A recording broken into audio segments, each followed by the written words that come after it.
Hi, welcome to Eat Pray Love and Tarot. आज third party reading करूंगी, but this is the fourth time I am trying to record this video. कुछ ना कुछ अड़चन आ रही है और मुझे वीडियो पॉज करके जाना पड़ रहा है, और जब मैं लौट रही हूँ तो वीडियो गायब हो रही है। तो आई थिंक आपके पर्सन नहीं चाहते कि उनके साथ जो थर्ड पार्टी का अभी करंट सिचुएशन है, जो सच्चाई है, वो आपके सामने आए। हो सकता है वो लोग सुपरफिशियली बहुत ही सपोर्टिव, बहुत ही लवी डवी एक दूसरे के साथ बिहेव कर रहे हैं, और आप वो देख भी रहे हो, और यू नो आप के अंदर बहुत ही रेस्टलेसनेस हो रही है, एंग्जाइटी हो रही है। बट सच्चाई शायद कुछ और है, because this reading is going to be a reading for the romantic third party, जो एग्जिस्टिंग भी हो सकती है या हो सकता है, या नया भी हो सकती है या नहीं हो सकती है। नर नारी किन्नर अपने हिसाब से फिक्स कर लो। सो ये रोमांटिक थर्ड पार्टी आपके पर्सन के एग्जिस्टिंग या न्यू स्पाउस हो सकते हैं, हस्बैंड या वाइफ, लिव इन पार्टनर हो सकते हैं, बॉयफ्रेंड गर्लफ्रेंड कुछ भी हो सकते हैं, जिसके वजह से आपके पर्सन इधर आपको छोड़ के गए हैं, या फिर अगर आपके साथ है भी तो बहुत ही आपके साथ कोल्ड बिहेव कर रहे हैं। अगेन आपके पर्सन आपके कोई भी हो सकते हैं, spouse like husband wife lover कुछ भी। कलेक्टिव रीडिंग है, जितना रेजोनेट करे उतना रखिएगा, टाइमलेस है, एंड किसी भी जेंडर, किसी भी ज़ोडिएक, किसी भी रिलीजन के लोग देख सकते हो। But before I begin I need to protect my energy, so all harm and negativity directed towards me online and offline by anyone return to them tenfold with immediate effect. This is my will, so more details. चलिए पहले देख लेते हैं 3 cards लेके कि आपके person की current energy third party के लिए क्या है।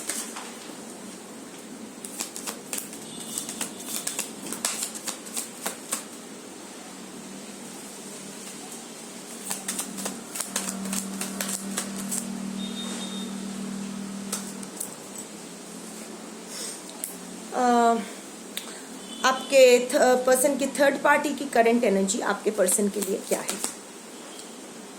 एक साथ इतने सारे कार्ड्स, अच्छा ठीक है। तो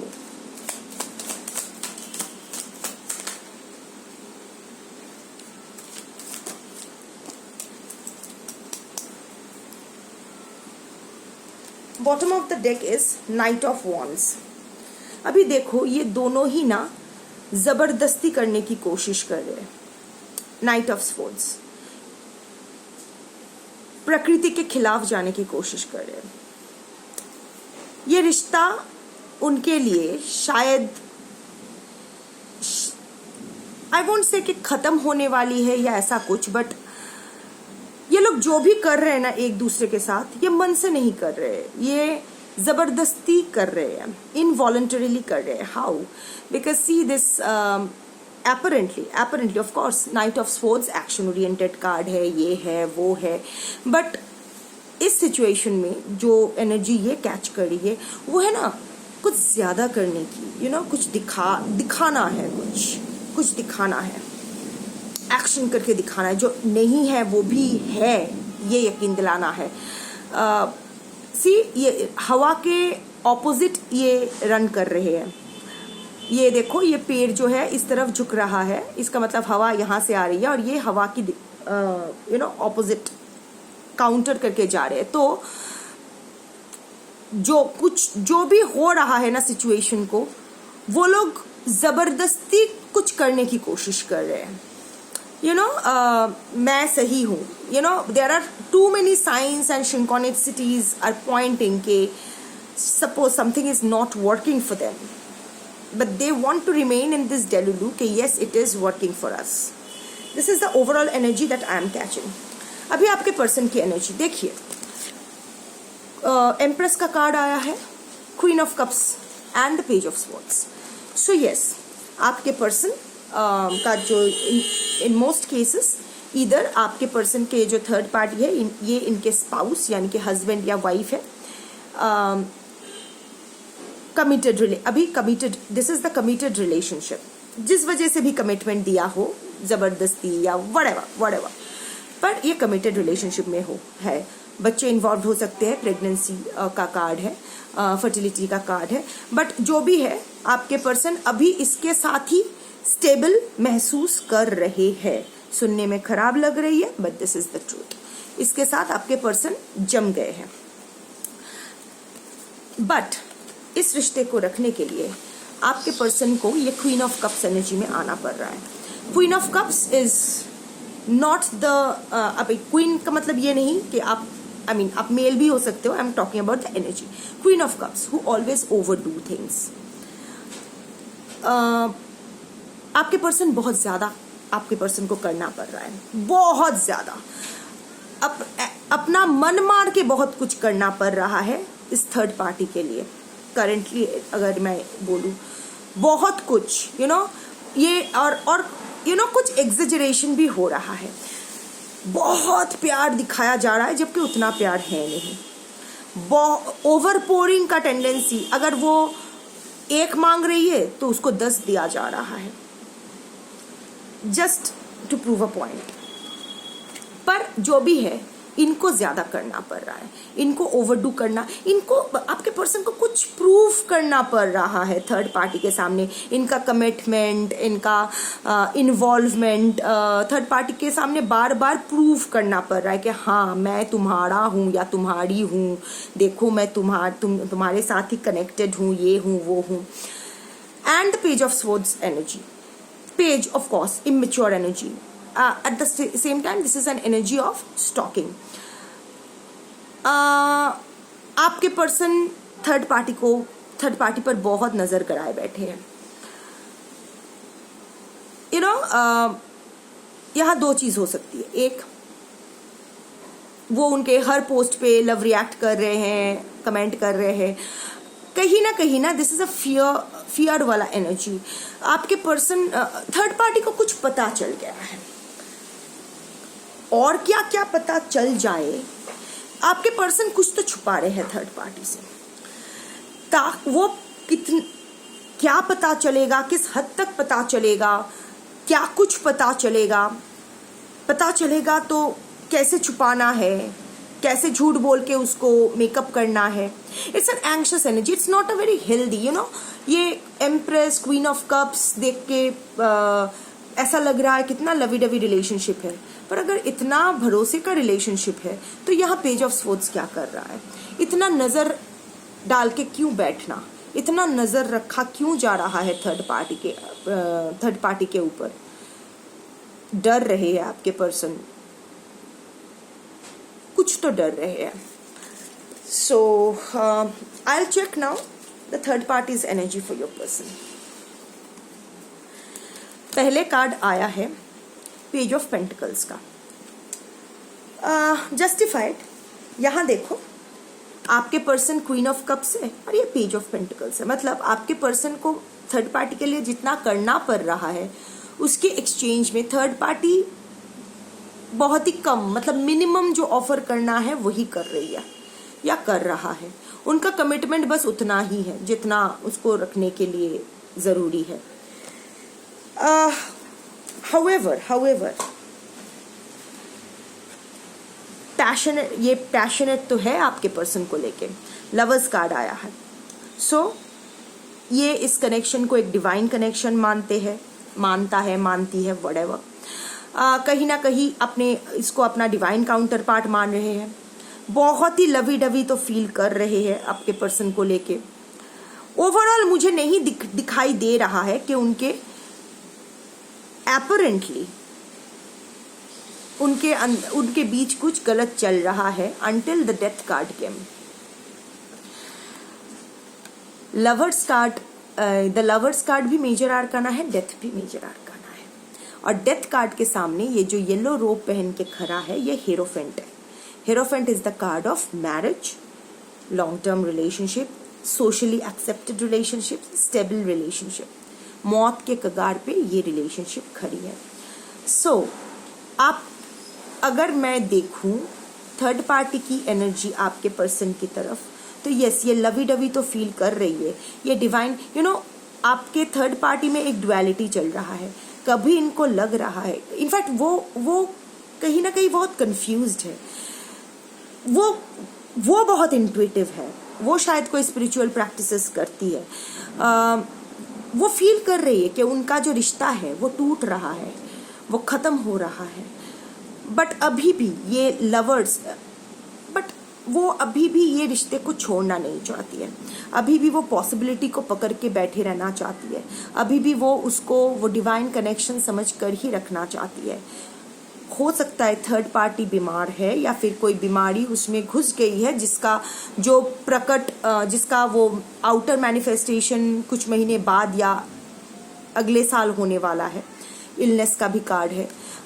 बट ओवरऑल जो मैं देख रही हूँ कि लाइक आई सेड कि नाइट ऑफ स्वॉर्ड्स का कार्ड है। They are not really willing to accept, they are not willing to wake up and smell the coffee, they are not willing to face the truth। वो लोग जबरदस्ती they are wanting to make this relationship work, क्योंकि I don't know but I'm not getting a very healthy mental vibe from both of them। मुझे नहीं लग रहा है कि आपके पर्सन या थर्ड पार्टी दोनों ही मेंटली बहुत ही साउंड पीपल है, क्योंकि उनकी माइंड बहुत ही हाइपर एक्टिव है। वो लोग उनकी पूरी जिंदगी ना यहाँ एक दुनिया बसी है, उनका दिमाग में ही एक दुनिया बसा है, उसी दुनिया में वो लोग रहना चाहते हैं। बट हाँ, अभी अगर मैं बोलूँ वहाँ कोई झगड़ा ये वो नहीं हो रहा है, रादर आपके पर्सन बहुत ज़्यादा कर रहे हैं और थर्ड पार्टी ये जानते हुए भी ये डेलुलू में जी रही है कि no, this is the perfect relationship for me. अभी शायद आपके पर्सन इसीलिए ये आप नहीं चाहते कि आप जानो, क्योंकि इनको हमेशा विक्टिम प्ले करना अच्छा लगता है। सो ये आपके पास जब आए थे तभी भी शायद, अगर एग्जिस्टिंग थर्ड पार्टी है आपके केस में, तो शायद यही कहानी सुनाकर आए थे कि वो कितना नाखुश है, कितना टॉर्चर्ड है, कितना अब्यूज्ड है, कितना दुखी है इस रिलेशनशिप में, वॉक अवे कर रहा है उस रिलेशनशिप से। तो उनको ना हमेशा ये आपके पर्सन को हमेशा ये एक सबके सामने बना के रखना होता है कि थर्ड पार्टी उसके गले पड़ गई है या फिर थर्ड पार्टी के साथ उसका जम नहीं रहा है, बट ही और she is such a great human being and empath कि वो उसको नहीं छोड़ना चाहती है, उसको चाहता है, उसको अच्छे से रखना चाहता है, ऑल दैट। बट हाउएवर आपका दिल टूटे तो टूटे, बट इतना कोई भयानक एनर्जी नहीं आया कि दोनों में बाल खींच के नोच रहे हैं, एक दूसरे को लात मार रहे हैं एक दूसरे को, ऐसा कुछ नहीं है। देख लेते हैं कि अगले 3 महीने में इस रिलेशनशिप का आउटकम क्या हो सकता है। 3 कार्ड्स।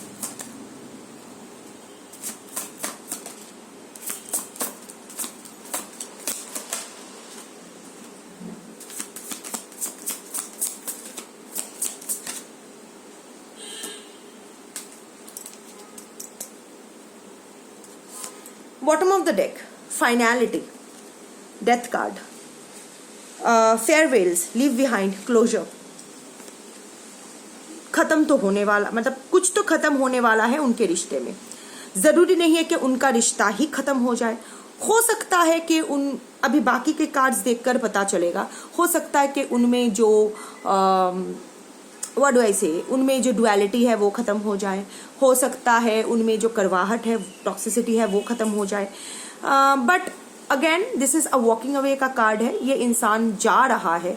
सो आई थिंक दोनों में से कोई एक जाना शुरू करेगा, फिजिकली या इमोशनली वॉक अवे शुरू करेगा। बाकी का कार्ड्स मैं देख लेती हूँ, फिर मैं एग्जैक्ट बता पाऊंगी कि क्या क्लोजर या फेयरवेल होने वाला है।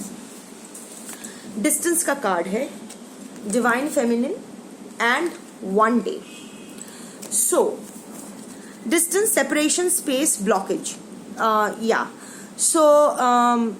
कोई तो बहुत बड़ा ब्लॉकेज आने वाला है आपके पर्सन और थर्ड पार्टी के बीच, जिसके वजह से उन लोगों में एक डिस्टेंस क्रिएट हो जाएगा।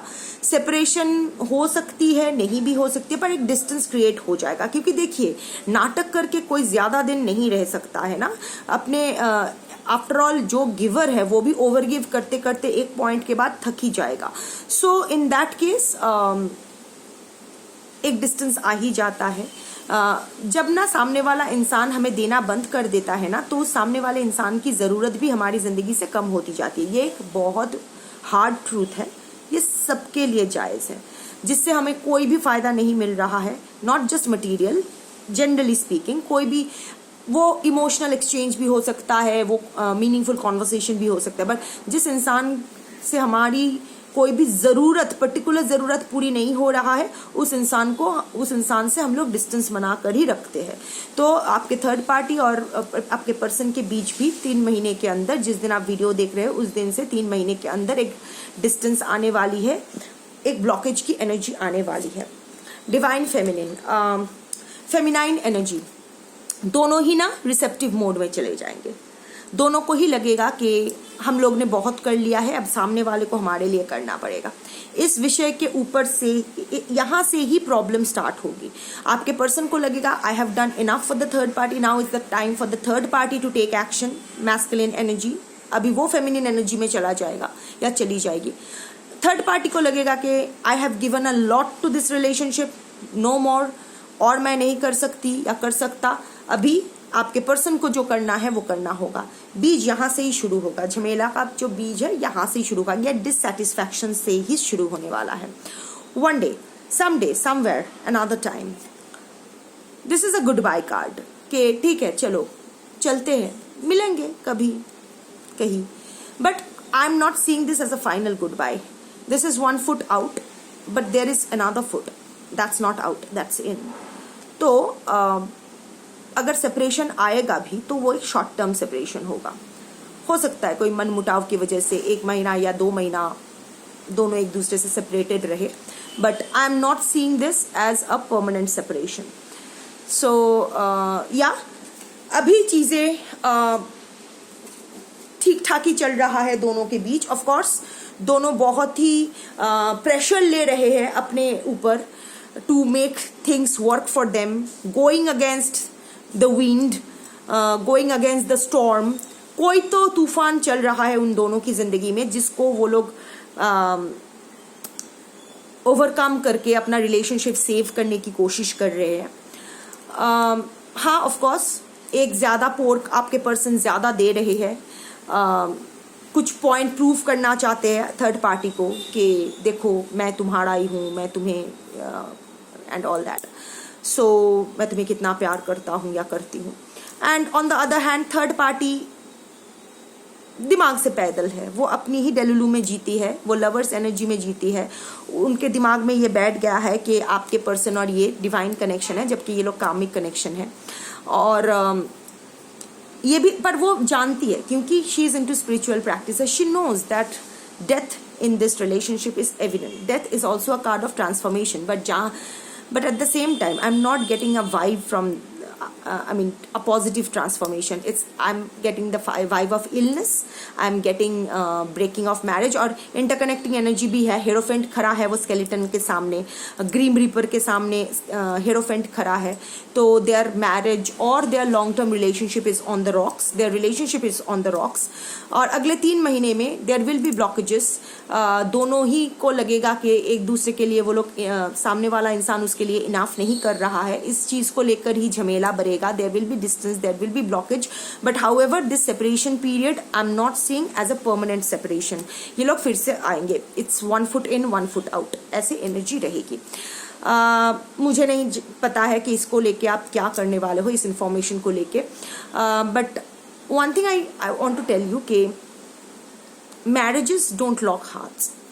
अगर आप मैरिड हो आपके पर्सन के साथ या फिर लॉन्ग टर्म रिलेशनशिप में हो आपके पर्सन के साथ, इसका मतलब ये नहीं होता है कि उसका कोई अधिकार नहीं है या आपका कोई अधिकार नहीं है किसी और के प्रति फीलिंग्स रखने की, क्योंकि हर रिश्ता ना, हर रिलेशनशिप एक कार्मिक थ्रेड में बंधा होता है, चाहे वो अपने माँ बाप के साथ हो, बच्चों के साथ हो, पार्टनर के साथ हो। And every relationship comes with an expiry date. जब वो एक्सपायरी डेट आ जाती है तो हमें उसको रिलीज कर देना होता है यूनिवर्स में। दिस इज, चाहे वो माँ बाप के साथ हो, अपने स्पाउस के साथ हो, हस्बैंड वाइफ के साथ हो, चिल्ड्रन के साथ हो, दोस्तों के साथ, कलीग्स के साथ, सब छूट जाते हैं हमारी जिंदगी से, कभी ना कभी उसको छूट जाना ही होता है, अल्टीमेटली तो हम ही चले जाते हैं। So similarly feelings also change, energy change, feelings change. तो एक बार कार्मिक लेन देन खत्म हो जाए तो या हो सकता है कि एक इंसान किसी और के प्रति अट्रैक्टेड फील करे, किसी और में अपना प्यार ढूंढ ले। वो गलत नहीं है, गलत यह है धोखा देना, गलत यह है टू टाइमिंग करना, गलत यह है कि गोस्ट करके, ब्लॉक करके अचानक चले जाना। गलत ये है कि खुद को डिफेंड करना कि ऐसा कुछ नहीं है, तुम्हारी वजह से ये हुआ वो हुआ। ट्रू टाइमिंग गलत है, धोखा देना गलत है, चीटिंग करना गलत है, ये सब गलत है। पर ये आप कभी मत सोच के बैठो कि क्योंकि 20 साल 22 साल 30 साल का रिश्ता है इसीलिए आपके पर्सन आपको छोड़ के नहीं जा सकते। टाइम फ्रेम मैटर नहीं करता है। इस 30 साल की शादी में आप बोलो कि कितने साल आप एक्चुअल में खुश थे अपने पर्सन के साथ। 1 साल 2 साल 3 साल 4 साल मैक्स टू मैक्स 5 साल। तो इन 5 साल, अब 5 साल के बाद से बाकी 25 साल आपके गए, तो ये 5 साल को बचाने के चक्कर में आपने अपना 25 साल खराब कर दिया। Just because you invested a particular time in a particular person, इसका मतलब ये नहीं कि सारी जिंदगी वही करते चलो। श्री राम को 14 साल के लिए वनवास में जाना था, वो अगर बोलते नहीं नहीं मैंने 14 साल वनवास में इन्वेस्ट कर लिया, मुझे और तो मैं अभी वापस नहीं जाना है, मुझे यही वनवास ही कंटिन्यू करना है, तो नहीं करना हो। तो ऐसा नहीं होता है ना। Everything comes with an expiry date. जितना उतना 5 साल अच्छा बिताया, पर 5 साल के लिए मुझे बाकी 25 और 30 साल खराब नहीं करने हैं हमारे। बहुत लोग ये बोलते हैं नहीं बच्चे हैं, बच्चों को कैसे छोड़ के जाओ। बच्चे सिर्फ आपके नहीं है, दोनों की रिस्पॉन्सिबिलिटीज है, तो उस हिसाब से देख लो। और वैसे भी आप बच्चों के लिए क्या सैक्रिफाइस का ड्रामा कर रहे हो। ऑनेस्टली बच्चे आप लाए किस लिए हो? इसीलिए लाए थे ना कि शादी हो गया, अब प्यार की निशानी चाहिए, वंश आगे बढ़ाना है, लोग क्या कहेंगे, बच्चा नहीं हुआ अभी तक, तो अपनी खुशी के लिए ही बच्चा लाए ना। ऐसा तो नहीं कि एक इंसान को लाके आपको एक बहुत अच्छी जिंदगी देना है ये सोच के लाए। सो नहीं, अभी बच्चे को आप शिखंडी मत बनाओ, अपने प्रॉब्लम की शिखंडी अपने बच्चों को मत बनाओ। So what I am saying कि अगर आपके साथ चीटिंग हुई है तो एक चीटर आपको वापस क्यों चाहिए, या एक चीटर के साथ आपको क्यों रहना है? So just walk away from that relationship, let that relationship. प्यार अपनी जगह है, पर इज्जत अपनी जगह। This is terrible. चाहे आप एक शादीशुदा, एक लॉन्ग टर्म रिलेशनशिप में हो, शादीशुदा रिलेशनशिप में हो, और इवन कैजुअल अफेयर में हो, एक तो उसने झूठ बोल के आपके साथ अफेयर किया है और अब आपको एक डर्टी सीक्रेट की तरह ट्रीट करना चाहता है। आप क्यों ट्रीटेड होंगे ऐसे? सो वो जो थर्ड पार्टी के साथ करना चाहे करे, वो लवर्स एनर्जी में रहे, डेथ एनर्जी में रहे, नन ऑफ योर बिजनेस। क्या फर्क पड़ता है? आप थोड़ी ना वो एनर्जी चेंज कर पाओगे। अभी ये एनर्जी है, 1 महीने बाद एनर्जी चेंज हो जाएगी। So let them do whatever fuck they want to, but you live your life with dignity, heal yourself, take care of yourself. Bye.